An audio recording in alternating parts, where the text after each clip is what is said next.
Welcome to The Spotlight, the podcast where veterans and military spouses connect and share how their military experience has transformed their lives and their businesses.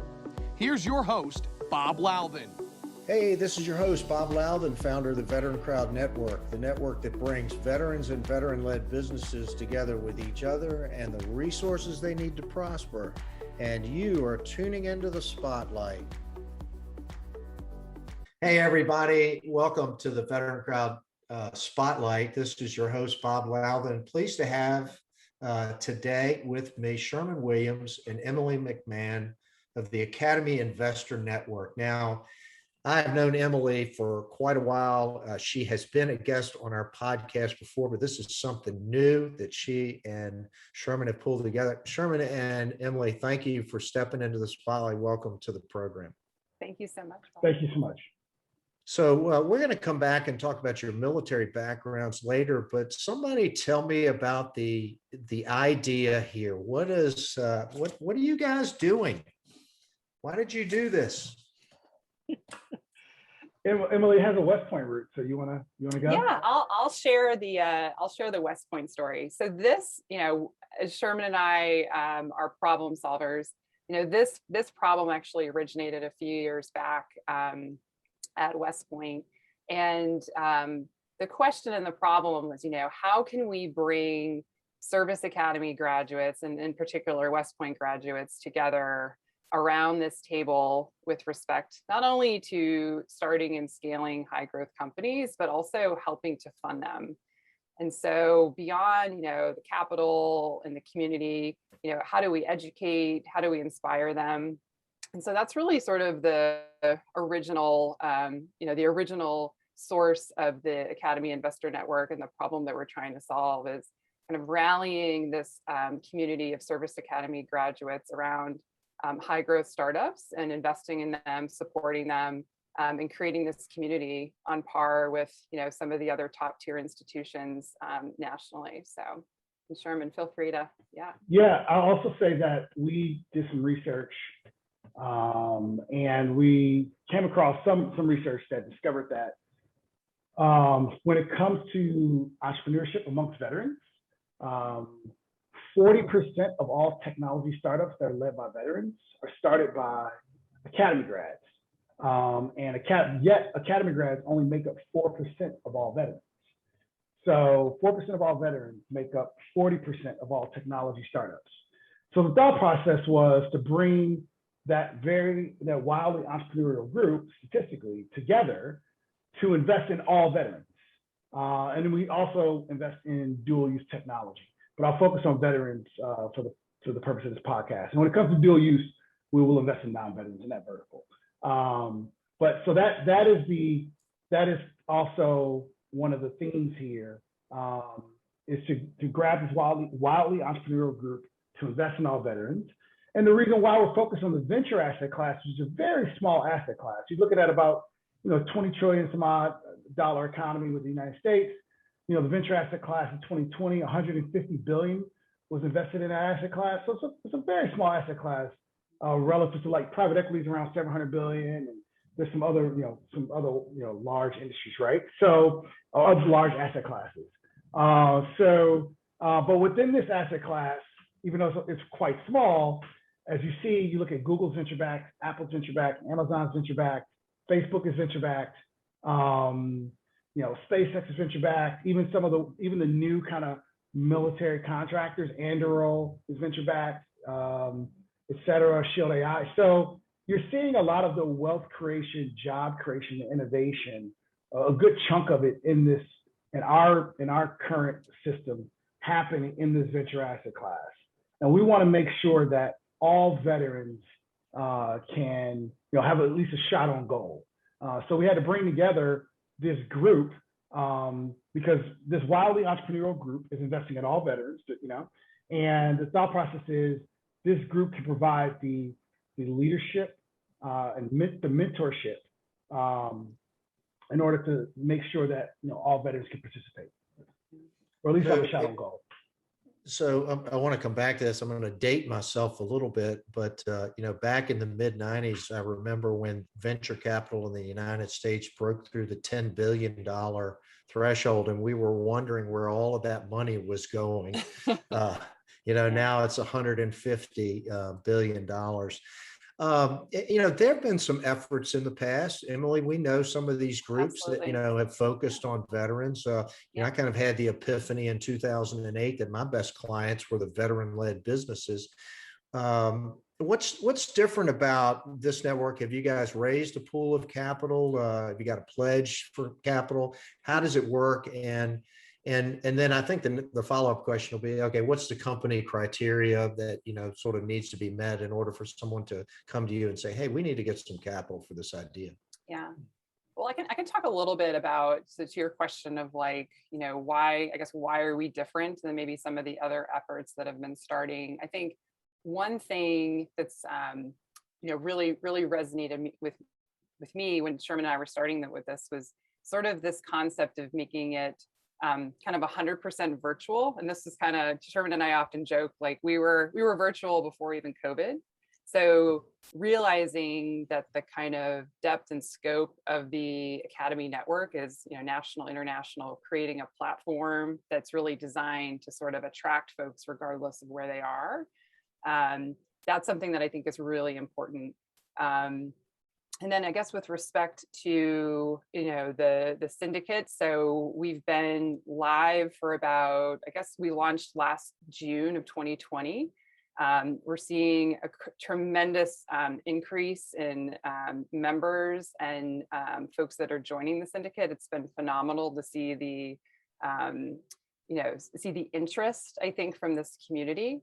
And so with that, how does a person become a member? Is that to become an accredited investor or something? That's a great question. So folks can go to our website and apply to join and apply as a member. And then they're required to be vetted and have be essentially, vetted by 2 other grads is sort of our criteria, just to, make sure that they're approved and an actual grad. And then we welcome them, kind of make sure that they're, understanding the platform, understanding the deals, sure we could talk a little bit about our criteria. But one thing that I think is very unique about us, kind of to our mission, is that we take both accredited and non-accredited investors as part of the syndicate. And that's very unique in today's day and age. And that's something very true to our mission about education and making sure that we're equipping the next generation of Service Academy grads with the tools and resources that they'll need down the road as well, and having access and exposure to this community, which is something, again, that really hasn't been done before, kind of this, passing the baton to the next generation with all the, resources and experience with some of the earlier generations of grads. And not to go too deeply into that, but it is really fascinating. I think Francis Hung, who is one of on our board of advisors, and I think he really encapsulated it the best with, I'm excited. I want to invest in the best startups. I want to see these guys succeed. Like, I'm totally like, that's so interesting and exciting to me. But what's really excited and why he joined our board is, how do we garner the energy of this community to help these companies ultimately scale and grow? And, that's ultimately the business that we're in. And so that's really what's exciting, is like, how do we bring all these folks together? And where I get most excited, given my background and my experience, and then that combined with, Sherman's experience and background as a former M&A banker, venture capitalist, I think it makes us a really good team. And Sherman, if you want to go into more about sort of criteria and the things that we look for, happy to hand it over. Yeah, quick question, just quick technical question, Sherman. In order to be a member, you must be an Academy graduate. Yes. So for the syndicate right now, we're focused on bringing the Academy grads together. So this is Air Force, Naval Academy, West Point. Do you include Coast Guard or? Yes, the 5 publicly funded. Yep. Okay. Coast Guard Merchant Marine Academy, absolutely. So all 5. And so the only reason why we do that is because that has proven to be the most entrepreneurial group amongst all veterans. We are, when it comes to, and with the syndicate, as all syndicates are done, it's on a deal by deal basis. If someone else is in our network and wants to insert capital into the deal, we're definitely not going to turn down capital. That'd be insane. But we do a lot of stuff. We don't, other than investing, we have events, we have speaker series, we have educational programming for our syndicate members, and that is mainly targeted toward Academy grads. So that's the thought process. But remember, we invest in all veterans. So okay, all veterans, technology, dual use. You mentioned that seed stage. So let me hop into maybe that. we can go into that, Sherman. Yeah. Yeah, absolutely. So what we've done is, and I want to mention, aside from the syndicate, we have launched a $50 million early stage fund. We invest primarily at the seed stage. We will do a small amount of pre-seed investment, but we're primarily at the seed stage now. And even large, and we will even, if it makes sense, we'll do a larger seed or even a Series A if it makes sense. But we're, like I say, we're seed focused. Criteria from a veteran standpoint, since that's the audience here, is we're industry agnostic. So you can be a veteran building any kind of company and we'd be willing to take a look. However, what reduces the filter dramatically, like almost completely, is we need a highly rapidly scalable company. So the thought process is a company that can get to $100 million of revenue in 7 years with extremely high margins. So you're looking at margins definitely north of 65 to 70%. We're very software biased with respect to those veteran-led startups also. So that takes your margins when you think about software and there's no physical good involved. That takes your margins to typically north of 90%, and can even be north of that, 95%, right? So that right there reduces the filter dramatically to the kind of company that we're focused on, at this time. Heavy software, definitely have a software bias, focus at the seed stage when it comes to veterans. Now, we will, as we launch our $50 million fund and do more deals, will we do a D2C e-commerce deal, veteran-led? Will we do a veteran-led deal that is hybrid hardware software or even pure hardware? If we think it can be rapidly scalable, then we will do that. And when it comes to that, particularly hardware and hybrid hardware software, we're really looking at a few areas, mainly more deep tech type areas, because that happens to be where my kind of knowledge base is and that my experience is. So I'm a lot more comfortable with that. Now I've invested in a snack food company, right? I've invested in a health and wellness company, and then I've invested in several space technology companies, right? So we will look across, and Emily's helped out a large assortment of companies per her role at Capital Post and in Bunker Labs, right? So, we will look across the board, but we have very much a software bias because we're looking for companies that are truly venture backable. We can't be your it would be nice if you were able to scale behind us with just a little check, but more than likely, the reality of it is, per Murphy's Law, something's going to happen. You're going to need more capital. We need you to be able to raise subsequent capital. And because of that, we need a rapidly scalable, venture backable company. So we know that you have a backer at the Series A. We know that you have a backer at the Series B, C, and beyond. So that's heavily what we're looking for. And I want to throw an ode.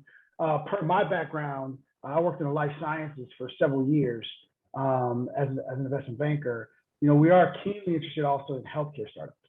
Yeah. So that's another area when it comes, and those are, those take a long time to get going. But I have I've bled in that industry, right? And learned. And so I could take that knowledge base and apply it to picking, extremely solid healthcare startups. So that's another area amongst veterans that we're keenly focused on.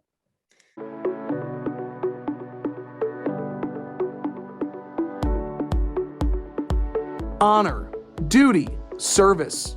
At the Veteran Crowd Network, we're focused on our next mission, bringing veterans, veteran-operated businesses, and veteran service organizations together with each other and the resources they need to prosper.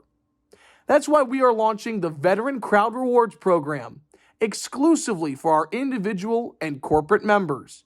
Now you can save on travel, restaurants, goods, and services from brands you trust online and at over 900,000 locations nationwide. Find out more today at VeteranCrowdNetwork.com.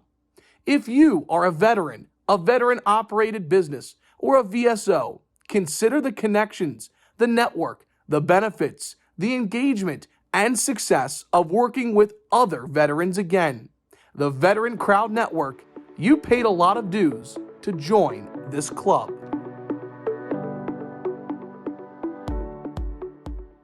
Hey, you're listening to the Spotlight on the Veteran Crowd Network. Our guests are Sherman Williams and Emily McMahan of Academy Investor Network.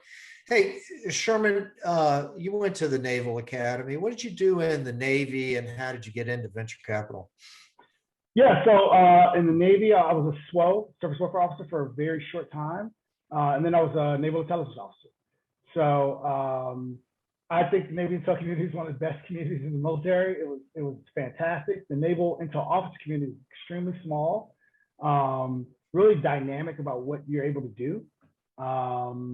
It was going through a lot of changes when I was in, obviously with the wars, et cetera. And you know, the Navy Intel community was trying to figure out the best way to support you know, everyone, right? And so it was a very dynamic time. I got to deploy a lot of different places. And while in the Navy, my entire life, I did not enjoy school until probably my junior year at the Naval Academy. It was sophomore, junior year at the Naval Academy. I actually started to like school, because what happens is you start to get into your major, right? Right. And of course, you picked your major, and you start taking classes you actually enjoy, which is crazy, right? And I think at that point, I started to enjoy school. And I actually was one of the people, it was really weird, where at the end of the academy, I actually, if I, you know, looking at my civilian peers who didn't serve, if I was in that boat, I probably would have continued on school right afterward. Well, I didn't get a chance to do that. Graduated in 2003 from Naval Academy. Times were busy there for everyone in the military. So I had to go and do other things. But, you know, on deployments, reading books, et cetera, I became wildly interested in finance. Obviously, you don't really have that outlet at the Naval Academy. I wasn't a supply officer, so, you know, really no involvement with that. But I was kind of interested from afar, and would just read books, et cetera, when I could.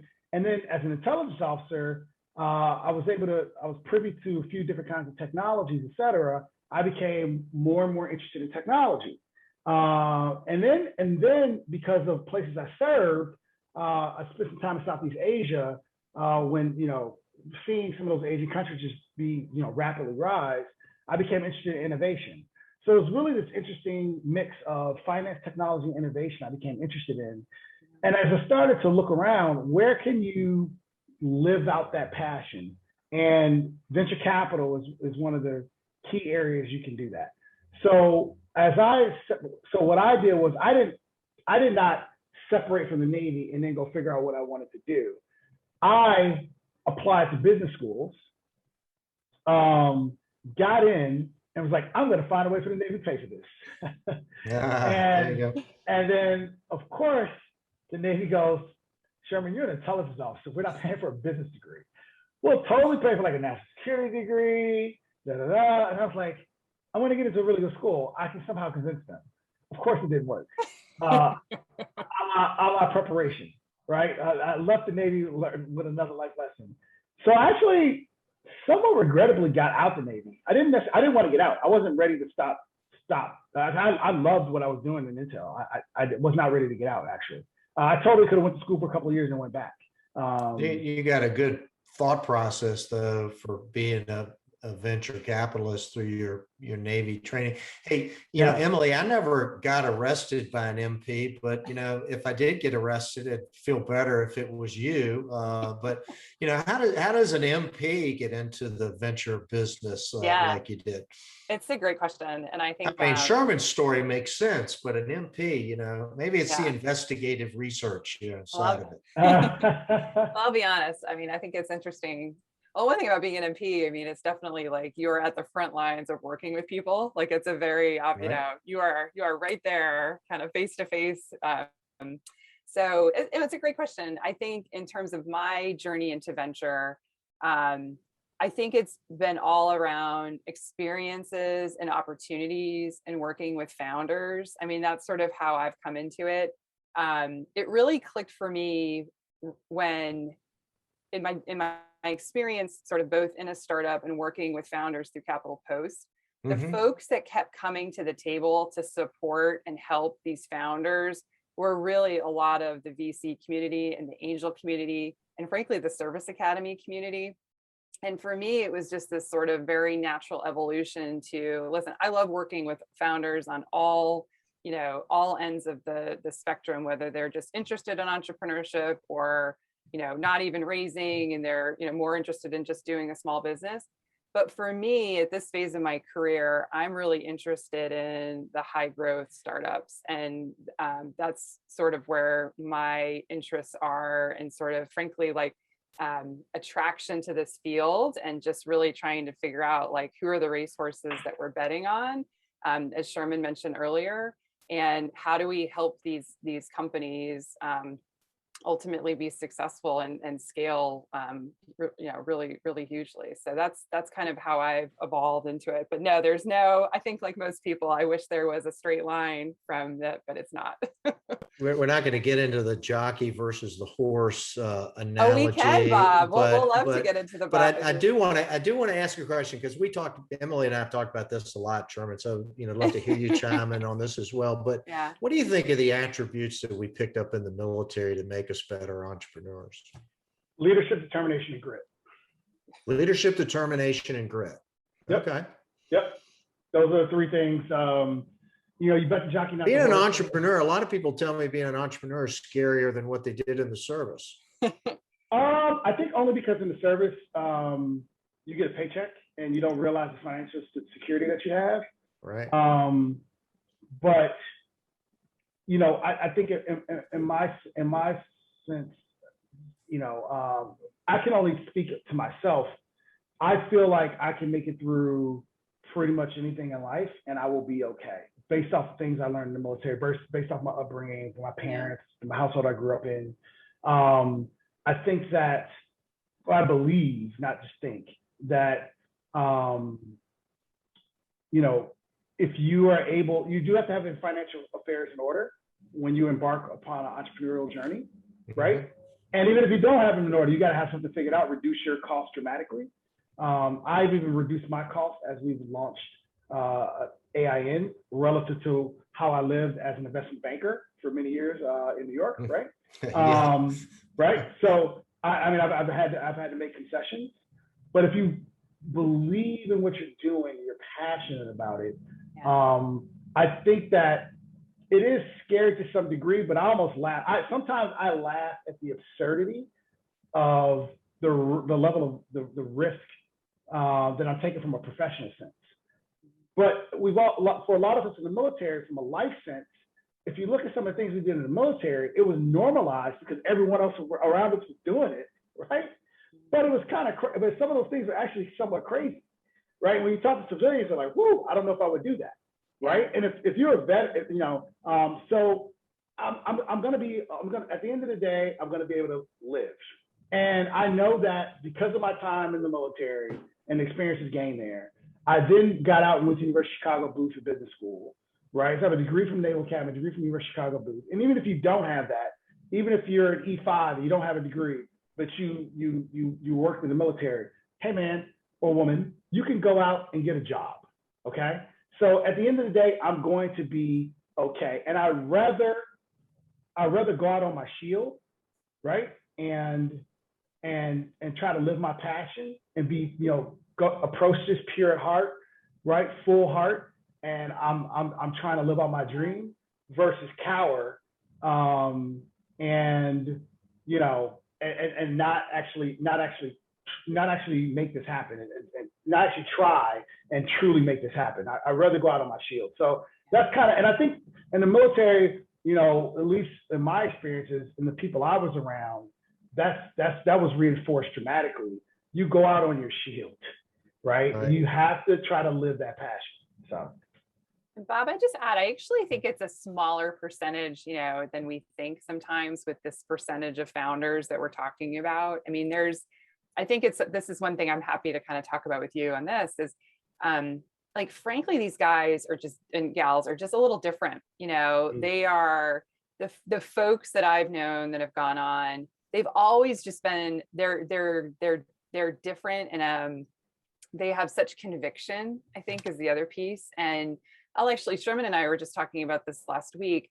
They believe in themselves, they bet on themselves, and they have so much kind of trust in their ability. And I think that's something that is just, you know, I remember one time I actually wrote it on a blackboard, like, what makes these people different? Like, seriously, like, what are the 10 things? And I feel like it's a little bit of this like intangibleness that's just like, these people they really aren't there. And I say normal.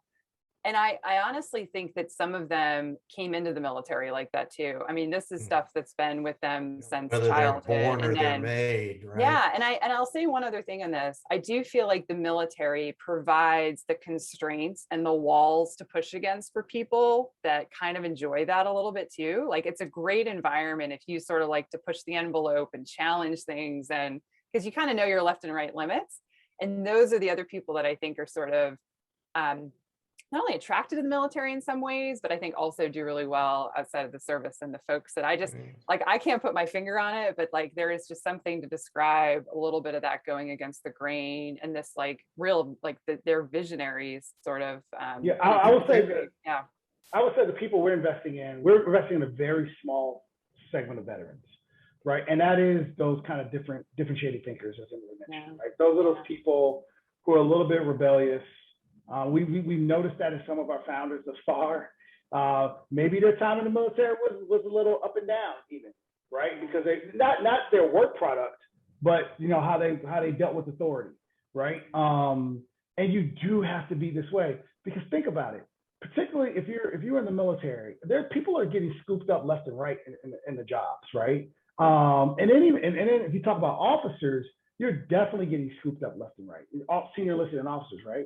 So you're kind of crazy to turn down at, you know, $100,000, $150,000, $200,000, you know, management job in order to go try to start your own thing and go with some economic insecurity for probably several years. But like I said, you have to believe in in what you're passionate about. You have to truly believe in that, and you have to go out and try and do it. And listen, you very well may go out on your shield, but that's what makes it exciting. That's the cool thing you about it. You remind me, Sherman, of a quote from a friend of mine. It was talking about people leaving business to become entrepreneurs, and he said, yes, they're trading the illusion of security for the illusion of independence, right? Yeah. I mean, if you're in a job, you really don't have security. And if you're an entrepreneur, you really don't have this freewheeling independence. We can talk about this all day. We're out of time. This happens every time. Emily will attest to this. You know, and we're on to so many good topics. They're team players. They got a heightened sense of ethics. They've got personal accountability. They don't quit. I mean, that's the thing that used to drive me crazy, you know, with in these things. It's hard to finish. You got to be a marathoner. You got to be an ultra marathoner, right? I mean, those are little things about your personality that I think are just so interesting. Hey, how does everybody get in touch with the Academy Investor Network? We're going to put all this stuff on the show notes. You don't need to write anything down. We'll put Emily and Sherman's LinkedIn profiles up there. But how do they get in touch with the Academy Investor Network, and how do they follow you on, you know, social media and otherwise? Yeah, I think it could just be simply academyinvestor.com. We've got a sign up form there. Obviously our LinkedIn is yet another vehicle to get in contact with us. On Twitter, our Twitter is at AIN_members. So Alpha India November _members, standard spelling. And I think those are probably the best ways to get in contact with us. Perfect. Okay.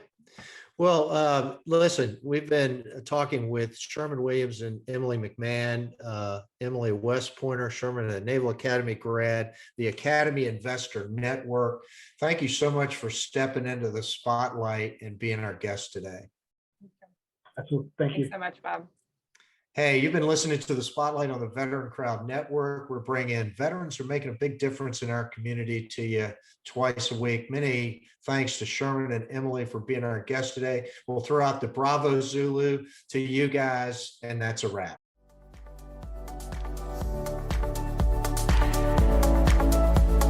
Thank you for listening to Spotlight by Veteran Crowd. We hope you enjoyed today's episode. For more information and uploads, please visit our website at VeteranCrowdNetwork.com. We'll see you next time.